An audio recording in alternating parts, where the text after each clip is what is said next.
एजेंसियां जांच कर रही हैं, उनके खिलाफ श्री इमरान प्रतापगढ़ी। धन्यवाद सभापति महोदय,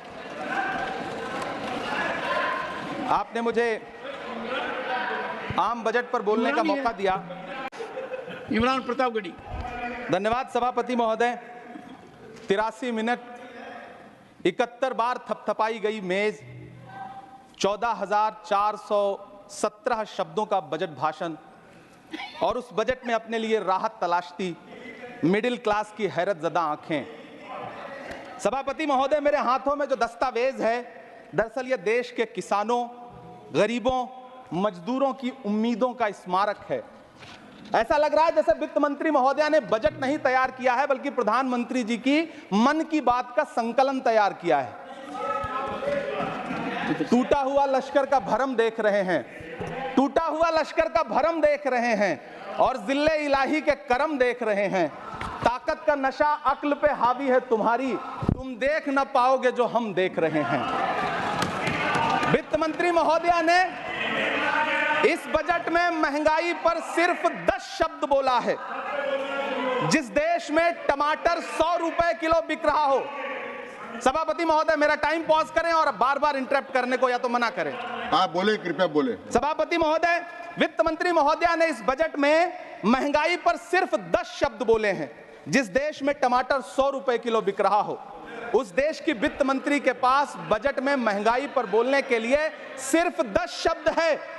डीजल, पेट्रोल, आटा, चावल, दाल, सब्जी की महंगाई का तो कोई जिक्र ही नहीं। सावन चल रहा है तो प्याज और लहसुन का दाम पूछना तो शायद पाप होगा। मैंने तो यह भी सुना है कि वित्त मंत्री जी जो चीज खुद नहीं खाती हैं, उसके दाम से उनका कोई लेना देना नहीं होता। लेकिन इस बार बजट पेश करने के लिए पार्लियामेंट आने से पहले वित्त मंत्री जी ने दही और चीनी खाई थी। अब तो उनसे यह पूछा जा ही सकता है कि उन्हें दही, दूध और चीनी का रेट तो इन दिनों पता ही होगा।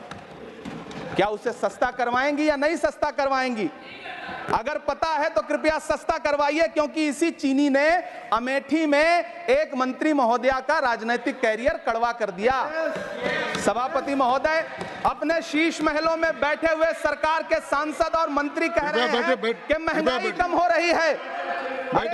संसद की कैंटीन से बाहर निकल करके एक चाय का कप खरीदिए, तब समझ में आएगा कि महंगाई कम हो रही है या बढ़ रही है। किसी एक दिन अपनी किसी मजदूर की तरह अपनी दिन भर की दिहाड़ी लेकर के बाजार जाइए और अपने बच्चों के लिए राशन खरीदिए, तब पता चलेगा कि महंगाई कम हो रही है या नहीं हो रही है। यहां बैठ करके बड़ी बड़ी बातें करना आसान है। ये चूनर धानी धानी भूल जाते, ये पुरवा की रवानी भूल जाते, जो आकर 4 दिन गांव में रहते तो सारी लंतरानी भूल जाते। सभापति महोदय, इलेक्टोरल बॉन्ड खरीदने के नाम छुपाने वाली सरकार, इलेक्टोरल बॉन्ड खरीदने वालों के नाम छुपाने वाली सरकार इन दिनों आम के ठेला लगाने वालों के नाम जानना चाहती है। मुझे तो होटलों, ढाबों या आम के ठेलों पर नेम प्लेट लगवाने वालों से पूछना है कि कभी खून की बोतल पर देखा है किसी का नाम लिखा हुआ? मुझे पूछना है कि क्या कोरोना के दौरान अपनी उखड़ती हुई सांसों के लिए ऑक्सीजन तलाशने वाले किसी इंसान ने ऑक्सीजन लाने वाले किसी इंसान से पूछा था कि ऑक्सीजन लाने वाला इंसान हिंदू है या मुसलमान है? मुझे पूछना है कि लावारिश लाशों के लिए कोरोना में कांधा देने वाले, चिताओं के लिए लकड़ियां सजाने वाले किसी इंसान से पूछा गया था उसका नाम, उसका मजहब? लेकिन इन दिनों पूछा जा रहा है। सभापति महोदय, अफसोस देश के प्रधानमंत्री जी ने कभी न टूटने वाली चुप्पी ओढ़ ली है। सभापति महोदय, जनता ने 63 सीटें कम क्या कर दी, यह सरकार तो अमृतकाल का नाम लेना ही भूल गई। ये भूल गई है अमृतकाल को, ये भूल गई है मनरेगा को, ये भूल गई है मौलाना आजाद नेशनल फेलोशिप को, ये भूल गई है मणिपुर को, ये भूल गई है महाराष्ट्र को। मुझे गर्व है कि मैं राज्यसभा में महाराष्ट्र का प्रतिनिधित्व करता हूं।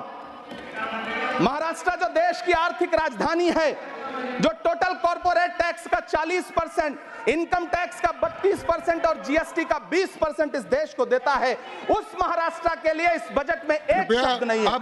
सभापति महोदय, आखिर महाराष्ट्र से किस बात का बदला लिया जा रहा है? महाराष्ट्र ने लोकसभा चुनाव में बाबा साहब अंबेडकर के संविधान को बचाने के लिए वोट क्या कर दिया? प्रधानमंत्री जी तो महाराष्ट्र से बदला लेने पर उतर आए। अब तो शायद उन्हें याद भी ना हो यवतमाल का वो दाभड़ी गांव जहां 20 मार्च 2014 को वो किसानों के साथ चाय पर चर्चा करने गए थे और उनकी किस्मत बदलने के सपने दिखाए थे। उसी यवतमाल में पिछले 6 महीने में 132 किसानों ने आत्महत्या की है। सभापति महोदय, महाराष्ट्र में हर महीने 209 किसान आत्महत्या कर रहे हैं। राज्य सरकार द्वारा सौंपा गया आंकड़ा बताता है कि 1 जनवरी से 31 मई के बीच 1046 किसानों ने आत्महत्या की है। लेकिन अफसोस, इस बजट में महाराष्ट्र के किसानों के लिए कुछ भी नहीं है। किसानों से चिढ़ी हुई सरकार ने बजट में किसानों के एमएसपी की लीगल गारंटी नहीं दी। लेकिन याद रखिएगा, जो किसान का नहीं वो हिंदुस्तान का नहीं। सभापति महोदय, मुझे वित्त मंत्री जी से पूछना है कि वो जो कुछ साल पहले 100 स्मार्ट सिटी बनाने का ढोल पीटा गया था, सुना है उस ढोल में पानी भर गया है, इसीलिए आपने उसका नाम बदल करके सिटीज ऑफ ग्रोथ हब्स रख दिया है। अच्छा है, नाम बदलने का खेल खेलते रहिए। आपकी कई सरकारें तो इसी वजह से चल रही हैं। इस सरकार को पढ़े लिखे लोगों से दिक्कत है सभापति महोदय, इसीलिए इस सरकार ने यूजीसी का बजट 66% कम कर दिया है। वाह इस सरकार। सभापति महोदय, मैं वित्त मंत्री जी के संज्ञान में लाना चाहता हूं कि किशनगंज में एएमयू सेंटर के पास 224 एकड़ जमीन है। यूपीए सरकार ने सोनिया गांधी जी की अगुवाई में 136 करोड़ रुपए एएमयू किशनगंज सेंटर के लिए सैंक्शन किए थे। लेकिन आपकी सरकार ने पिछले 10 साल में उस 136 करोड़ में से सिर्फ 10 करोड़ रुपया रिलीज किया है। 1.5 करोड़ की आबादी वाला सीमांचल बेहतर शिक्षा के लिए उस सेंटर की बाट जोह रहा है। मेरा आपसे सवाल है कि इस सेंटर का बाकी पैसा आप कब रिलीज करेंगे? मुझे उम्मीद है वित्त मंत्री महोदया जवाब जरूर देंगी। सीमांचल उसी बिहार में आता है जिसकी बैसाखी के सहारे आपकी सरकार चल रही है।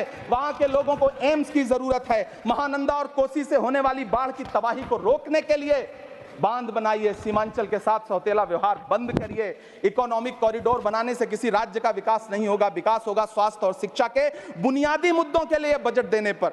सभापति महोदय, एक तरफ तो इस बजट में पीएम आवास योजना के तहत 3 करोड़ अतिरिक्त मकान देने की घोषणा है और दूसरी तरफ लखनऊ के अकबर नगर में 1280 वो मकान हैं जिन्हें रिवर फ्रंट बनाने के नाम पे बुलडोजर से जमींदोज कर दिया गया। सभापति महोदय, लोग चीखते रहे, बच्चे बिलखते रहे, वसुधैव कुटुंबकम का नारा लगाने वाली सरकार इंसानों के घरौंदे उजाड़ कर जश्न मना रही है। सभापति महोदय, मेरा बहुत भावुकता के साथ देश के प्रधानमंत्री से सवाल है कि इन उजड़ते हुए मकानों और बेघर होते हुए घरों को देख करके आपको नींद कैसे आती है, आप सो कैसे पाते हैं? मेरा सवाल है इस देश के प्रधानमंत्री से, या तो लोगों के घरौंदे उजाड़ना बंद करिए या फिर करोड़ों मकान बनाने की झूठी घोषणाएं करना बंद करिए। यह बजट झूठ का पुलिंदा है। यह बजट आपके पिछले साल के बजट का कट कॉपी पेस्ट है। यह बजट हमारे चुनावी घोषणा पत्र की नकल करने की एक बेईमान कोशिश है। लेकिन कहावत है ना कि नकल के लिए भी अकल चाहिए। मेरे हाथ में एक तरफ न्याय पत्र है जो हमारा है और दूसरी तरफ अन्याय पत्र है जो आपका है। इस सरकार को आलोचना सुनने की आदत नहीं है सभापति महोदय। जब आप इनसे सवाल पूछिए तो ये कहते हैं कि आप बताइए 70 साल में आपने क्या किया है। मैं तो इस सदन में कहना चाहता हूं सभापति महोदय कि हमसे 70 साल का हिसाब मांगने वालों, जो सरकार अपना चलाया हुआ 2000 का नोट 7 साल नहीं चला सकी, वो हमसे 70 साल का हिसाब मांगती है। सभापति महोदय, मैं अंत में आपसे यह कहना चाहता हूं, यह बजट बैसाखी पर टिकी हुई सरकार का कुर्सी बचाओ बजट है। इस बजट में राज्यों के साथ, किसानों के साथ, नौजवानों के साथ, महिलाओं के साथ, देश के मिडिल क्लास के साथ अन्याय किया गया है और इस अन्याय का खामियाजा आपको महाराष्ट्र, हरियाणा और झारखंड के चुनाव में भुगतना पड़ेगा। सभापति महोदय, इस सरकार ने नोटबंदी लगाकर देश की आम जनता की पूंजी छीन ली, टैक्स लगा करके छोटे व्यापारियों के कारोबार छीन लिए, पेपर लीक करवा करके युवाओं की आंखों से नौकरी के सपने छीन लिए, अग्निवीर लाकर देश के जवानों की उम्मीदें छीन ली, बुलडोजर लगाकर लोगों के आशियाने छीन लिए, महंगाई लाकर देश की जनता की थाली से निवाले छीन लिए और नारा लगाया कि हम तो सेवक हैं, 18-18 घंटे काम करते हैं। इन्हीं लोगों के लिए किसी ने शेर कहा है कि जो सच और झूठ में दूरी है वो दूरी समझते हैं। सियासी हाकिमों की हम भी मजबूरी समझते हैं, वो अपना हक समझते हैं निवाला छीन लेने को। डकैती को बहुत से लोग मजदूरी समझते हैं। हमें पता है कि कैसी मजदूरी की जा रही है। सभापति महोदय, मैं यहां खड़ा होकर के अंत में आपसे कहना चाहता हूं कि इस बजट में तमाम राज्यों के साथ अन्याय किया गया है। इस बजट में युवाओं के साथ अन्याय किया गया है, महिलाओं के साथ अन्याय किया गया है और खास तौर से महाराष्ट्र के लिए कुछ नहीं रखा गया है। महाराष्ट्र बाढ़ से जूझ रहा है, पानी बरसने से वहां 1500 से ज्यादा लोग मारे गए हैं। उस शहर को, उस राज्य को 4000 करोड़ के पैकेज की जरूरत है ताकि जो फसलें बर्बाद हुई हैं लोगों को राहत दी जा सकी। लेकिन अफसोस इस बजट में महाराष्ट्र के लिए ऐसा कुछ भी नहीं है। मैं आखिर में यह कहना चाहता हूं कि पिछले 7 दिन से इस बजट का बड़ा ढिढोरा पीटा जा रहा है, इसे महान बताया जा रहा है, लेकिन कौन महान बता रहा है?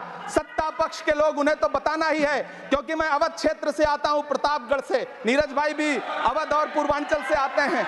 वहां एक कहावत है कि बिटिया की तारीफ किसने की? बिटिया की महतारी ने, यानी कि बेटी की प्रशंसा किसने की? मां ने। तो इस बजट की तारीफ सत्ता पक्ष करे तो करेगा ही, लेकिन विपक्ष के एक भी सांसद से आप पूछिए कि क्या उसके राज्य को कुछ मिला है, तो वो ये कहेगा कि नहीं, कुछ भी नहीं मिला है।